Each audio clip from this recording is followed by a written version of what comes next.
आत्मिक जहां में सब कुछ खुला है, सब कुछ नग्न है, सब कुछ नंगा है, कुछ छुपा नहीं है. And understand that in the spirit world everything is transparent, everything is naked, there is nothing hidden. मैं 10 गाने गा सकता हूं. I love you Jesus. I can sing 10 songs, यीशु मैं आपसे प्यार करता हूं.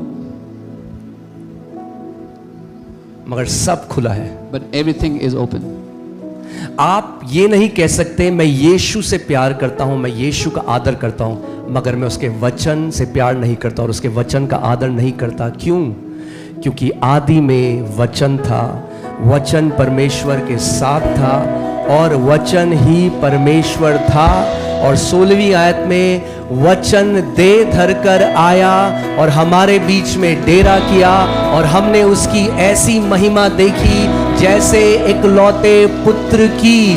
तो अगर आप यीशु से प्रेम करते हो, अगर आप कहते हो मैं यीशु से बहुत प्रेम करता हूं, तो वो प्रेम प्रकट होगा आपका प्रेम जो उसके वचन के लिए उसमें. If you say you love Jesus, your love for Jesus is manifested in the way you love the word of God. Amen. So कैसे सुनना है वचन? So how do you hear the word? ध्यान धरकर. Intently. आप जानते हैं जो pilots होते हैं, You know the pilots? मेरे कुछ दोस्त हैं जो पायलट्स हैं, I have some friends that are pilots.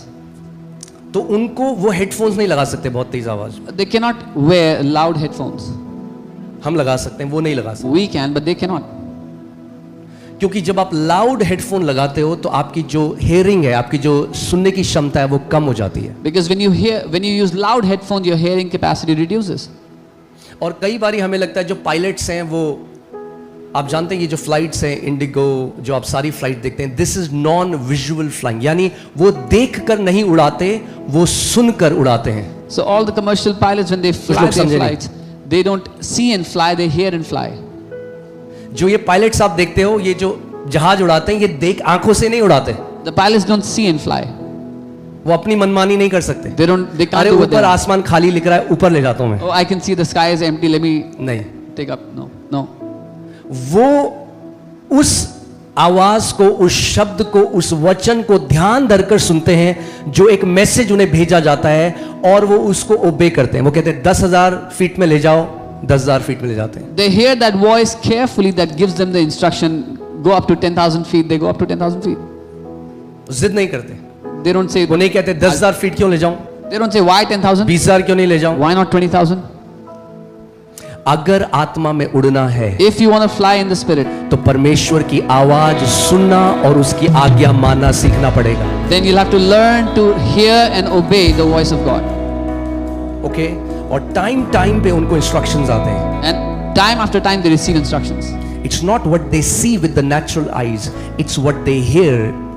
That is what makes them reach their destination. वो अपनी आंखों से क्या देखते हैं उससे नहीं, लेकिन अपने कानों से जो सुनते हैं उसकी वजह से वो मंजिल तक पहुंचते हैं. जिस दिन आप इस बात को समझ गए कि आपकी जय उसमें नहीं निर्भर जो आप आंखों से देखते हो, मगर आपकी जय उसमें निर्भर है जो आप कानों से उसका वचन जो ध्यान धरकर सुनते हो, वो वचन आपकी रक्षा करेगा, वो वचन आपको हर एक बीमारी से बचाएगा, वो वचन आपको अंत तक लेकर जाएगा और आप अपनी दौड़ को पूरा करोगे. The day you understand that you do not fulfill this race by what you see with your eyes but what you hear, the word that you hear will protect you, it will lead you till the end and you will fulfill your race. Amen. So पहला kindergarten teaching, इस बात को समझो, So the first kindergarten teaching है वचन को ध्यान धरकर सुनना. is to hear the word carefully and intently. क्योंकि आपके ये जो 2 कान हैं, Because your 2 ears, ये आपकी आत्मिक गर्भ का प्रवेश का द्वार है. this is your spiritual womb entry point. क्योंकि यीशु ने क्या कहा, वचन क्या है? लूका 8:11 में लिखा है कि बीज परमेश्वर का वचन है, या वचन क्या है? बीज है. So Luke 8:11, Jesus said the word is the seed. दृष्टांत यह है कि बीज तो क्या है? परमेश्वर का वचन है. Seed is the word of God. और जब आप ध्यान धरकर वचन को सुनते हो तो वो बीज आपके हृदय में चला जाता है. And when you hear that word intently, that seed goes into your heart. That यही word goes काम into है your बस. heart. That's what you have to do. उगाना आपका काम नहीं है. To make it grow is not your role. बीज अंदर चला जाए ये आपका काम है. The seed should go in. अगर That's your अंदर role. चला गया, उगाना परमेश्वर का काम है. If the seed goes in, to make it grow, God is God's job. बस यहीं पे कई लोग कहते हैं प्रभु तू कब करेगा, प्रभु कहता है तू बीज को मेरे अंदर नहीं जाने देता। That's where many people are stuck. They're saying, God, when will you do it? And God is saying, you don't let my seed in you. आपका काम क्या है? What is your job? वचन को प्रवेश करने देना अपने हृदय के। Let the word enter your hearts. अगर वचन प्रवेश कर गया आपके हृदय में तो बढ़ता जाएगा, अपने आप फल आएगा। If the word enters your heart, it will keep growing and the fruit will come automatically. Okay, ये वचन नहीं था, ये इंट्रोडक्शन था। This is not वचन ध्यान से सुने। This is not the word, this is the introduction, so you hear carefully. मैं बार बार आपको ये रेपिटेशन में ये बताऊंगा कि ताकि आप समझ जाएं कि हम परमेश्वर के वचन को तुच्छ न जाने। I will say this again and again in repetition so that we don't despise the word of God. उसने अपने वचन में कहा, मैंने अपने वचन को भेजा और तुझे मैंने बीमारियों से चंगा किया है। In his word he has said, I have sent my word and healed you of your diseases. मैंने अपने वचन को भेजा और तुझे नाश होने से बचा लिया है। I have sent my word and saved you from destructions. Amen? So चलिए आज पूरी दुनिया में लोग गुड फ्राइडे मना रहे हैं। The whole world is celebrating Good Friday. कई खुश हैं, कई रो रहे हैं। Some are happy, some are crying.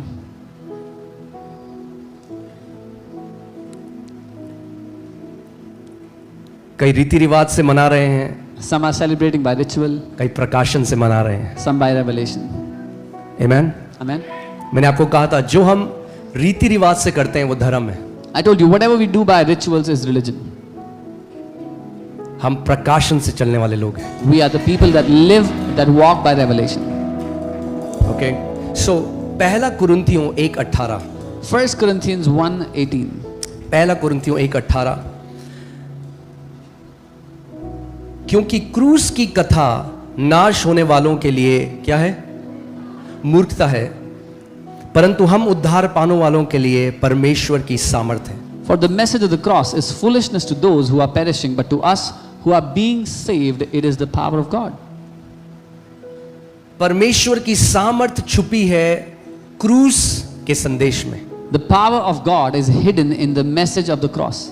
और अगर आप इसको नहीं समझेंगे, And if you don't understand this, वो जो सामर्थ परमेश्वर की आपके लिए कार्य करना चाहती है वो सामर्थ कार्य नहीं कर सकती। the power of God that wants to work for you cannot work for you. मैंने आपको पहले भी बताया था, इतने सारे मसीह हैं जो पुराने नियम की कहानियों में हैं और वो ठीक है, मगर पुराने नियम की कहानी से उद्धार नहीं है। There are so many believers that are stuck in the old covenant stories, and that is okay, but there is no salvation in those stories.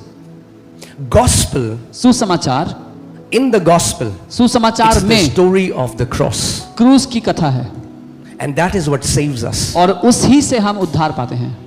तो बहुत जरूरी है कि हम इस रहस्य को, इस मिस्ट्री को समझें कि ये क्रूस की कथा क्या है। So it is important that we understand this mystery. What is this story of the cross? आपने सुना होगा कई लोग जो बाहर से देखते हैं वो कहते हैं अरे इनका भगवान खुद को तो बचा नहीं सका क्रूस में, इनको क्या बचाए? सुना किसी ने? मुझे हाथ दिखाओ। You would have heard people say outside, oh, their God could not save himself from the cross. What will he save them?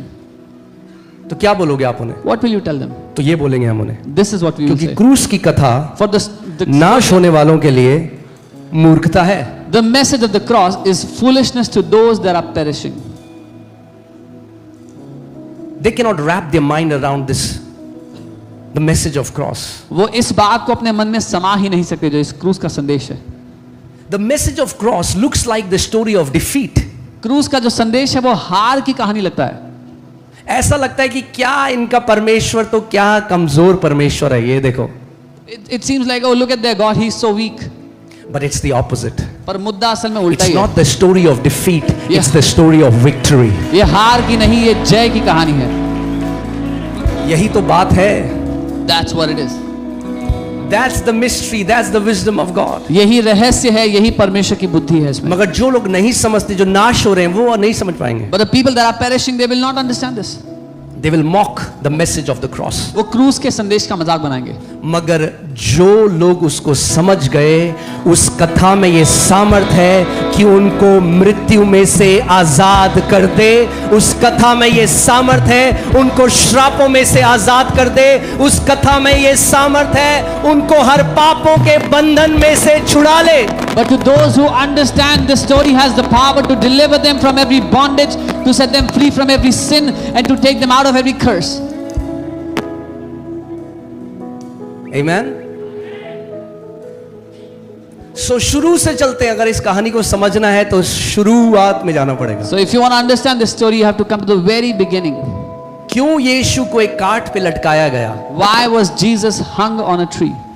सो बहुत साल पहले So many years ago, उत्पत्ति की किताब में, once upon a time in the book of Genesis, जब परमेश्वर ने आदम और हवा को बनाया when God created Adam and Eve, और उनको एक बगीचे में रख दिया। and He kept them in a garden. The story starts in a garden. ये कहानी एक बगीचे में शुरू होती है।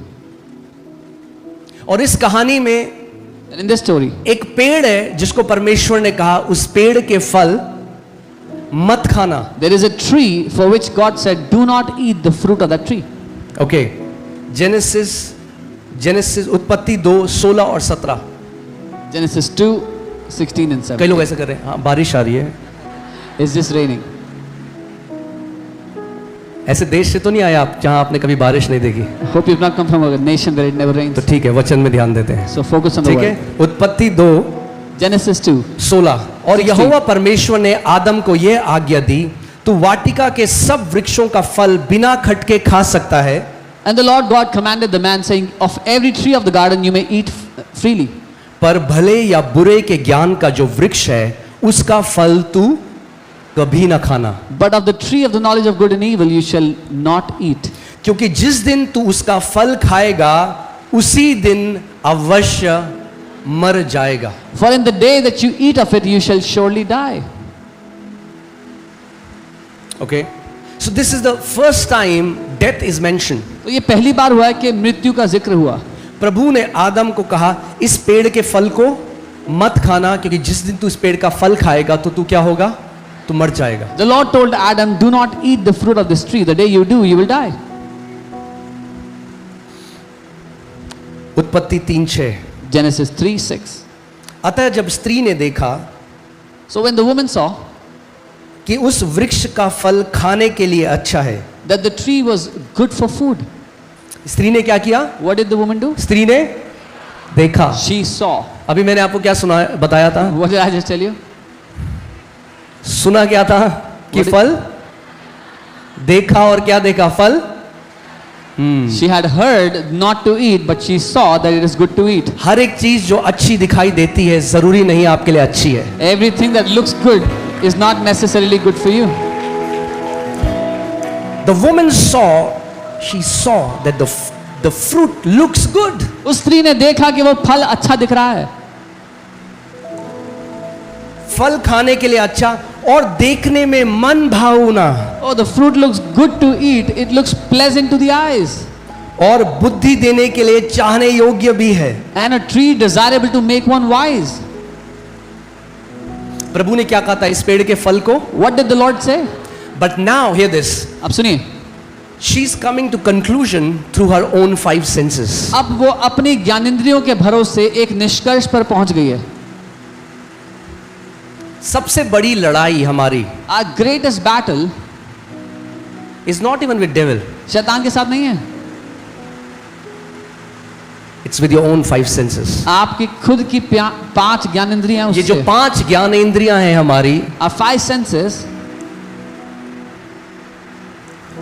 ये हमें बताती हैं क्या सही है क्या गलत है, मगर परमेश्वर की नजर में बहुत बारी वो सही और गलत नहीं होता। these 5 senses tell us what is right and what is wrong, but in the eyes of God that is not the case. आप कुछ चीज देखते हो अपनी आंखों से, आपने देखा, आपने कहा नहीं ये अच्छा है, You look at ये बुरा है। something with your eyes and you say this is good, this is not good.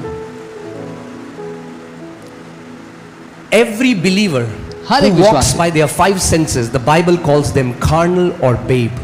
हर एक विश्वासी जो अपने 5 ज्ञानेंद्रियों के भरोसे चलते हैं, बाइबल उनको दुनियावी या बच्चे कहती है। शारीरिक। शारीरिक शारीरिक मसीह वो है जो उसकी ज्ञानेंद्रियां उसे बताती हैं, उससे वो निर्णय में आता है, उससे नहीं जो वचन बताता है। A carnal believer is one that decides or determines through his 5 senses, not by what the word says.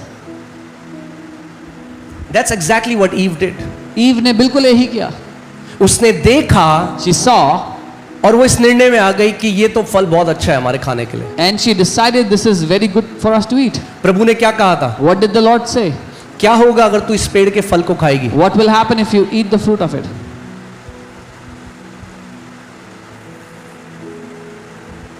आज इतने सारे लोग Today, so many people, शादीशुदा हैं they are married, और वो व्यभिचार में जाते हैं, but they live in adultery. जबकि वचन ने बताया है कि अगर ऐसा करोगे तो तुम्हारी शादी में मृत्यु आ जाएगी। Even though the word tells them that if you do this, your marriage will मगर suffer उनकी death. आंखें, उनकी ज्ञानेंद्रियां उन्हें कुछ और बताती हैं, But their senses tell them something else. और वे परमेश्वर के वचन को तुच्छ जानते हैं। And they despise the word of God. मगर जो उनकी आंखों ने उन्हें बताया, जो उनकी सेंसेस ने उन्हें बताया, वो उसकी बात को मानते हैं। But what their eyes have told them, they do that, they obey that.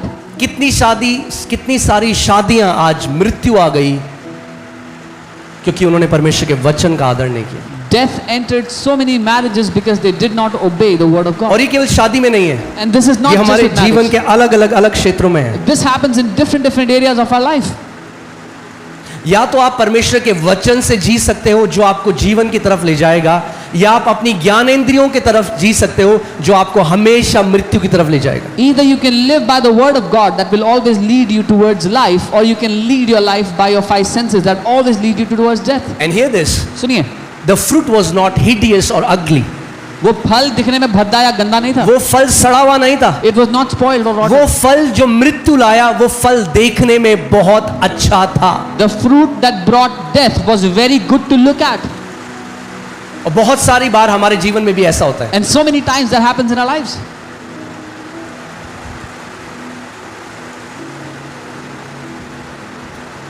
तब उसने उसे तोड़कर खाया और अपने पति को भी दिया और उसने भी खाया। Then she broke and ate and also gave it to her husband and he also ate.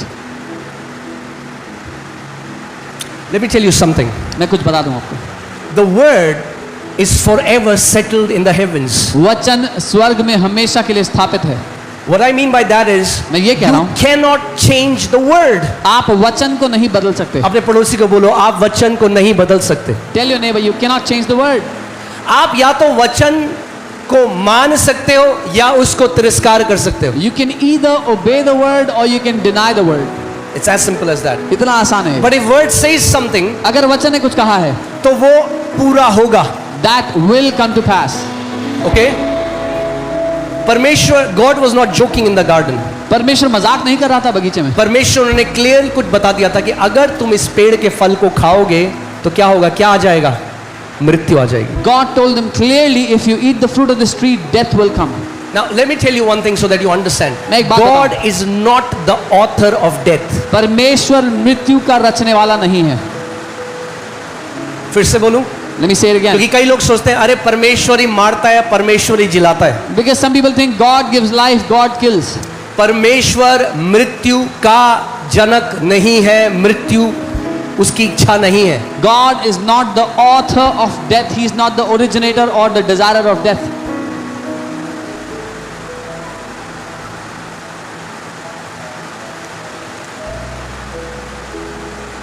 आपको ये समझना पड़ेगा You कि have to परमेश्वर जीवन है। मेरे पीछे बोलो, परमेश्वर जीवन है। God is life. Amen. And every time your five senses takes you away from life, the five senses takes you towards death. और हर बार जब आपकी पांच ज्ञानेंद्रियां आपको जीवन से दूर ले जाती हैं, तो वो आपको मृत्यु की ओर ले जाती हैं. और मृत्यु इस दुनिया में प्रवेश करी। And death entered into this world. पहला कुरिन्थियों 15, 1 Corinthians 15:26 लगाओ। I want to show you something. परमेश्वर मृत्यु को कैसे देखता है? How does God see death? Okay, साथ में हम देखते हैं। We will see together. सबसे अंतिम बैरी जो नाश किया जाएगा वह क्या है? सबसे अंतिम दुश्मन या बैरी जो नाश किया जाएगा वो क्या है? The last enemy that will be destroyed is death. That means God considers death as his enemy. इसका मतलब परमेश्वर मृत्यु को अपना दुश्मन देखता है. और जिस दिन उस बगीचे में मृत्यु ने प्रवेश किया, उस दिन से परमेश्वर ने निर्णय लिया, मैं इस मृत्यु का नाश करूंगा। And the day death entered into that garden, God decided that He's going to destroy death. So that you have to understand ताकि आप समझो कि क्यों यीशु मसीह क्रूस में आए। why Jesus went to the cross. Okay, so मृत्यु परमेश्वर की इच्छा नहीं है। Death is not God's desire. Romeo 5:12 Romans 5:12. इसलिए जैसे एक मनुष्य के द्वारा पाप जगत में आया और पाप के द्वारा मृत्यु आई, और इस रीति से मृत्यु सब मनुष्यों में फैल गई क्योंकि सब ने पाप किया। Therefore, just as through one man sin entered the world, and death through sin, and thus death spread to all men because all sinned. सो जब उन्होंने उस पेड़ के फल को खाया, When they ate the fruit of that tree, क्या प्रवेश किया? what entered? मृत्यु. Death. अब आपको बहुत मजा आएगा समझ के कि क्रूस असली में क्या है. Now you will enjoy understanding what the cross is. Okay. यूहन्ना 1:4 में लिखा है यीशु के लिए, उसमें जीवन था और जीवन मनुष्यों की ज्योति था. John 1:4 says, in him was life, and the life was the light of men. सो जीवन किस में है? Who has life? यीशु में. In Jesus. परमेश्वर में जीवन है. In God is life. यूहन्ना 10:10 में यीशु ने कहा, चोर तो इसलिए आया कि चोरी करे, हत्या करे, नाश करे, मगर मैं इसलिए आया कि तुम क्या पाओ? John 10:10, Jesus said, the thief has come to steal, kill and destroy, but I have come that you may have life. Okay. अभी थोड़ा हम जल्दी से देखते हैं कि आप समझो. Let's see so you can understand. बगीचे में क्या प्रवेश किया? What entered in the garden? मृत्यु. Death. पहले आदम से क्या आया? What came from first मृत्यु Adam? आई. Death. आखिरी आदम क्या लेकर आया? What did the last Adam bring? Life. Jeevan. पहला आदम ने क्या किया? What did the first Adam do? एक पेड़ के फल को खाया, He ate the fruit of a tree जिससे क्या आया? that brought death. मृत्यु आई. It brought death. गलातियों 3:13 लगाई, गैलेशियंस 3:13. ठीक है, इसको फिर से मैं हल्के से आराम से बता रहा हूं कि आप समझो. पहला आदम ने क्या खाया? एक फल खाया, और फल क्या लेकर आया? मृत्यु आई. First Adam ate a fruit and it brought death. यहां पे क्या लिखा है देखिए, cursed is everyone who hangs on a tree. श्रापित है वो मनुष्य जो काठ पर लटकाया जाता है. यानी जो पेड़ पे लटकाया जाता है, काट पे लटकाया जाता है, पेड़ पे लटकाया जाता है. यीशु किस पे लटकाया गया? Jesus was hung on a. पहले आदम ने The first Adam एक पेड़ का फल खाया ate the fruit of a tree और मृत्यु आ गई. and death entered. दूसरा आखिरी आदम The last Adam एक पेड़ पर लटक गया. hung on a tree. आप ध्यान से सुनो. Now hear carefully. आखिरी आदम The last Adam वो फल है is the fruit. जिसको खाकर By eating whom अनंत जीवन मानव जाति के लिए है. eternal life is for mankind. एक फल को खाकर मृत्यु आई, Eating a fruit और brought death. ऐसे ही एक फल को खाकर अनंत जीवन भी आता है. And in the same way, eating a fruit Yeshu brings ने eternal कहा, life. जब तक तुम मेरे मांस को ना खाओ और लहू को ना पियो, तुम्हारे अंदर जीवन नहीं है. Jesus said, until you eat my flesh and drink my blood, you don't have life. Cross is the tree of life and Jesus is the fruit hanging on that tree. क्रूस ही वो जीवन का वृक्ष है और यीशु वो फल है जो उस पेड़ पर है. Oh hallelujah, जिस दिन आप इस बात को समझ जाओगे, The day you understand this, it is the tree of life. वो जीवन The का cross वृक्ष, is the tree of life. वो क्रूस जीवन का वृक्ष है And Jesus hangs as a fruit. और यीशु एक फल की तरह उस पर लटका And he said, you have to eat me और कहता है तुम्हें मुझे खाना होगा and you will have eternal life. और तुम अनंत जीवन के वारिस होगे. Put John 6:51. यूहन्ना 6:51. John 6:51. Jesus said, as the living Father has sent me and I live by the Father. यीशु ने कहा जैसे जीवित पिता ने मुझे भेजा है और मैं उसके द्वारा जीता हूं. Okay, I'm sorry, that's put 6:57. 57 or 4. Okay, yes. As the living Father has sent me and I live by the Father. That means as the Father, because of the Father. जैसे जीवित पिता ने मुझे भेजा और मैं पिता के कारण जीवित हूं, वैसा ही वह भी जो मुझे खाएगा. ओ, जब तक ये सुसमाचार नहीं समझोगे, so he who feeds on me will live. वो eternally. केवल एक गुरु नहीं है जो अच्छी शिक्षा देने आया, वो जीवन का फल है. He is not just a guru that came to give good teaching. He is the fruit of life. एक फल खाने से मृत्यु आई, Eating a fruit brought death. और वो कह रहा है जो कोई मुझे खाएगा, जैसा मेरा वो मेरे कारण क्या रहेगा? जीवित रहेगा. He's saying, he who feeds on me will live because of me. You have to understand the mystery of the cross. आपको क्रूस के रहस्य को समझना है. वो केवल एक गुरु नहीं जो अच्छी शिक्षा लेकर आया, He is not just a guru that brought a good teaching. वो फल बन गया. He became that fruit. He is that tree. वो पेड़ है, He is that fruit. वो फल है. आप 51 लगाइए. 651. 6:51. जीवन की रोटी जो स्वर्ग से उतरी. I am the living bread which रोटी को came क्या down करते हो from आप? heaven. What do you do with bread? You eat. जीवन की वो रोटी जो स्वर्ग से उतरी मैं हूं. I am the living bread which came down from यदि heaven. कोई इस रोटी में से खाए तो सर्वदा जीवित रहेगा, और जो रोटी मैं जगत के जीवन के लिए दूंगा वह मेरा मांस है. If anyone eats of this bread, he shall live forever, and the bread that I shall give is my flesh. Now the question comes, अब सवाल ये आता है, कैसे मांस खाएं उसका आज? how do we eat his flesh today? Because people don't understand. He's not saying eat my literal flesh. वो ये नहीं कह रहा कि वो वास्तविक मांस नहीं कह रहा उसका. इसके पीछे एक मिस्ट्री है, और इसीलिए इस ईस्टर संडे के बाद वाला जो संडे है, हम लोग वो मिस्ट्री को समझेंगे कि हम प्रभु भोज क्यों लेते हैं. और अगर आप प्रभु भोज की सामर्थ को समझ गए